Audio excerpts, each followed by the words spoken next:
کہنے کو تو پاکستان کے 101 مسائل ہیں، لیکن میری ذاتی رائے میں پاکستان کا سب سے بڑا مسئلہ اپنے وسائل سے کہیں بڑی فوج ہے۔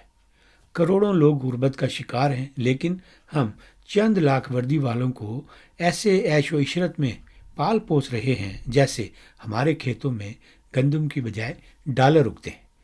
میرا اس وقت کا موضوع پاکستان کا سب سے بڑا مسئلہ نہیں، اس لیے میں اس کے حل کے بارے میں بھی بات نہیں کروں گا، اور اس کی ایک وجہ ویڈیو کی طوالت ہے، لیکن ساتھ ساتھ یہ وجہ بھی ہے کہ جرنیلی جھولے میں سوار ہماری سیاسی جماعتوں کو اس مسئلے کے حل میں کوئی دلچسپی نہیں۔ انہی کی مدد سے یہ اقتدار میں آتے ہیں اور پھر باہر نکالے جانے کے بعد لائن میں لگ کر اپنی دوسری باری کا انتظار کرتے ہیں۔ اور ایک وجہ یہ ہے کہ پاکستانی عوام کے اندر بھی جو ہے ایک بڑی تعداد ایسی ہے جو روکھی سوکھی کھا کر اس فوج کو چوپڑیاں تے دو دو کھلانے پر یقین رکھتی ہے۔ میں نے آج اس قبضہ گروپ کا ذکر اس لیے کیا ہے کہ یہ خود بھی ان دنوں بہت سارے اندرونی مسائل میں گھرے ہوئے ہیں۔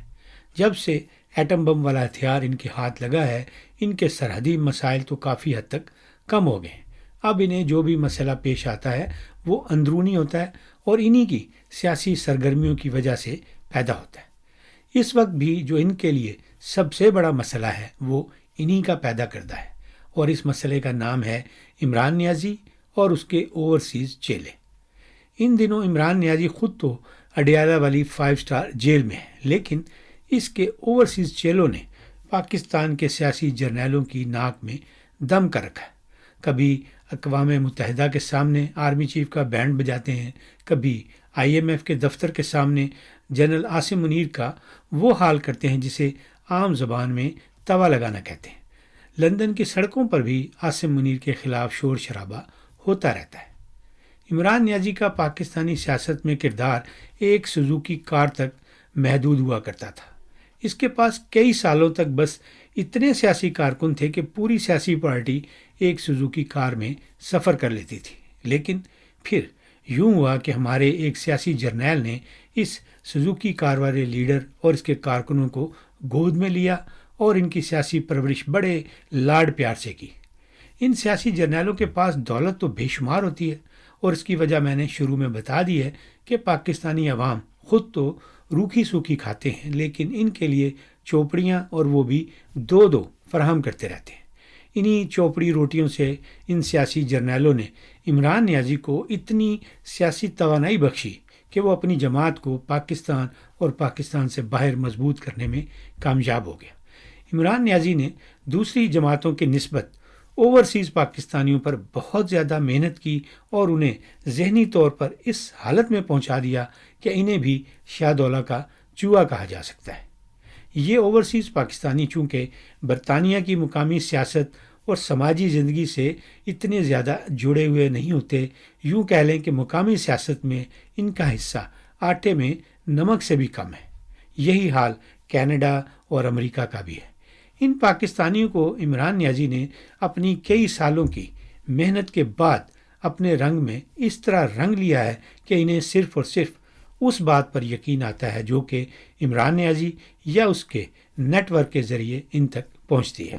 عمرانی نیٹ سے پہنچنے والی ہر خبر پر یہ آنکھ بند کر کے یقین کر لیتے، اور اسی اندھی عقیدت کا نتیجہ ہے کہ یہ لوگ عمران نیازی اور جنرل عاصم منیر کی لڑائی میں تن من دھن لگا کر عمران نیازی کی سپورٹ کر رہے ہیں، اور جنرل عاصم منیر اور اس کی فوج کے خلاف دن رات مظاہرے کرتے رہتے ہیں۔ ان لوگوں کے پاس پاکستان کی سیاسی تاریخ کے بارے میں علم نہ ہونے کے برابر ہے۔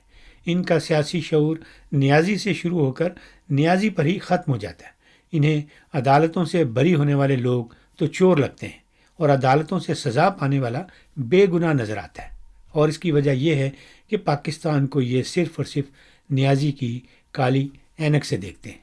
ان لوگوں کی نیازی پرستی کا حال سمجھنے کے لیے ایک لطیفہ آپ بھی سن لیں۔ ایک بندہ پردیس میں محنت مزدوری کے لیے گیا۔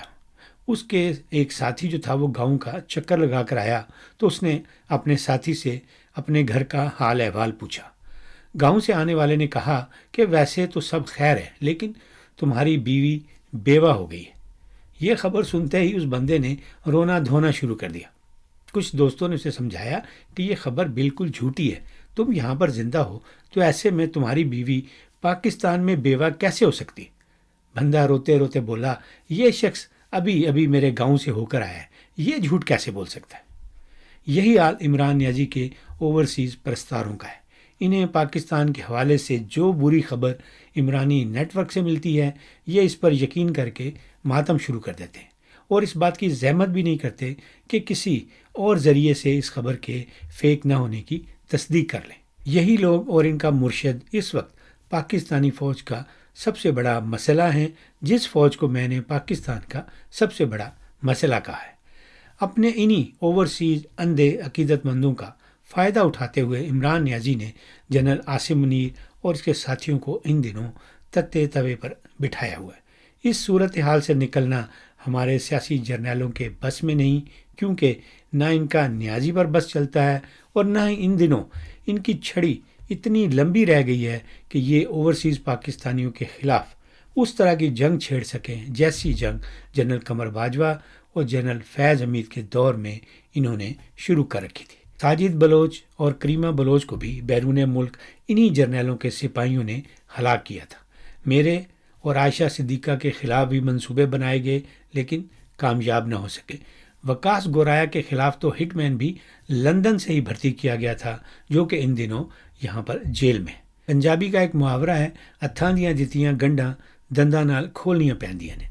اسی کیفیت سے ہمارے موجودہ سیاسی جرنیل گزر رہے ہیں، گو کہ انہوں نے عمران نیازی کی سیاسی پرورش والی واردات میں حصہ نہیں لیا، لیکن ان کا گناہ یہ ہے کہ انہوں نے اس کی ملک دشمن کارروائیوں کے باوجود اسے 5 اسٹار جیل میں رکھا ہوا ہے۔